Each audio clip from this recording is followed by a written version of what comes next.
आमदार गायकवाडांनी पोलीस स्टेशनमध्ये चक्क गोळीबार केलेला आहे आणि ह्या सगळ्या घडामोडीमध्ये एक प्रकारे जसं तुम्ही नेहमी आरोप करताय की गृहमंत्र्यांचं लक्ष नाही आहे आणि गृहमंत्रालयाची जे लखतर आहे ती वेश्वर टांगण्याचा प्रकार हा सगळा झालेला आहे, काय म्हणजे या सगळ्यांमध्ये एक महत्त्वाची गोष्ट की सध्या मुख्यमंत्री एकनाथ शिंदे आणि उपमुख्यमंत्री देवेंद्र फडणवीस या दोनही व्यक्तिमत्वांमधला स्वश्रेष्ठत्ववाद शिगेला पोचलेला आहे।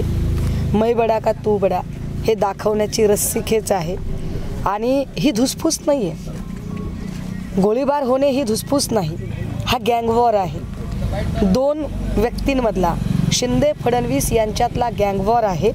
गँगवॉरमध्ये एका गँगने आपापले गुंड पाळायचे असतात, तसे जणू काही लोकप्रतिनिधी नाहीच आहे हे लोकप्रतिनिधी नाही, हे गुंड पाळलेले आहेत।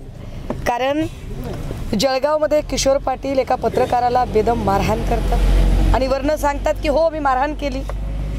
इकडे संतोष बांगर रोज एका अधिकाऱ्याला कर्मचाऱ्याला मारहाण करतात आणि मी मारलं म्हणून सांगतात। आमदार गीता जैन अभियंत्याला मारहाण करतात आणि आपल्या मारहाणीचं समर्थन करतात। काल परवा बुलढाण्याचा तो संजय गायकवाड अत्यंत गलिच्छ आणि अर्वाच्य भाषेत मंत्री महोदय भुजबळ साहेबांना बोलतो।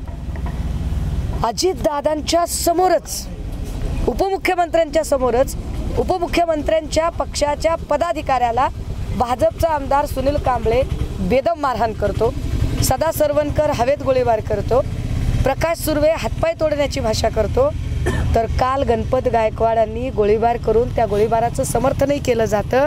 या सगळ्या घटनांमध्ये जर पहिल्याच घटनेला कुठेतरी चाप लावला असता तर एवढं घडलं नसतं, परंतु लोकप्रतिनिधींना लोकप्रतिनिधी म्हणून न काम करू देता गुंड म्हणून पाळण्याचा एक नवा प्रघात जर इथे पडत असेल आणि मुख्यमंत्री उपमुख्यमंत्र्यांच्या गँगवॉरमध्ये महाराष्ट्राचं मर्यादाशील राजकारण, इथला शालीनता, इथला काय म्हणता येईल त्याला की एकमेकांना समजून घेण्याची वृत्ती आणि त्याच वेळेला कायदा सुव्यवस्था या सगळ्यांनाच हरताळ फासण्याचं काम या विद्यमान खोके सरकारने केलेलं आहे।